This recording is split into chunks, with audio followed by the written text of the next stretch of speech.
नमस्कार दर्शक बंधु माँ दयारू समस्ते भलरे थांतु। आज माँ गोटे धଳାर भोग करवा जोटा कि आम सुजी आउ नड़िया।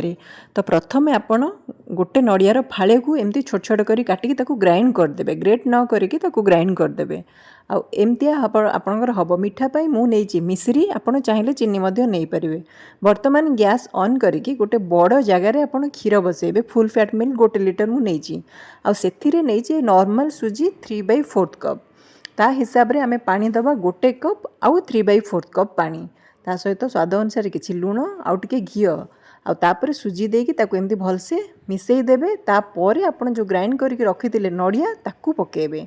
आउ ए सब को आपण पकेला पर लास्ट को मन रखंदु मिश्रीर पाउडर पकेबे। जेमती हमर सुजी काकरार डोटा होची आपणकर सेतिकी रहइबो। आकु चकटिबा दरकार नहीं, एमती ताकू छोट छोट गुला भलिया करदेबे। बेसी बड़ करेंगे कारण आपड़ ताकू जो क्षीर रे पकेबे सी आहरी टिके फुली जीवो। तो सही हिसाब रे आपन टिके छोट रखिथिबे।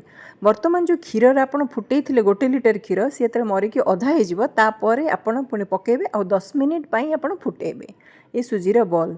तापरे आपन से नड़िया कोरा आउ चीनी माने मिश्रीर चीनीटा सेटाकू दे देबे। आउ ता सहित किसी गुजराती गुंड लास्ट को देबे। आ भितर मु छुआ को टिके खुआईदेली जिते फुटुला और 10 मिनिट फुटीगला देखु यही आपणकर कंसिस्टेंसी रहिबो। नमस्कार।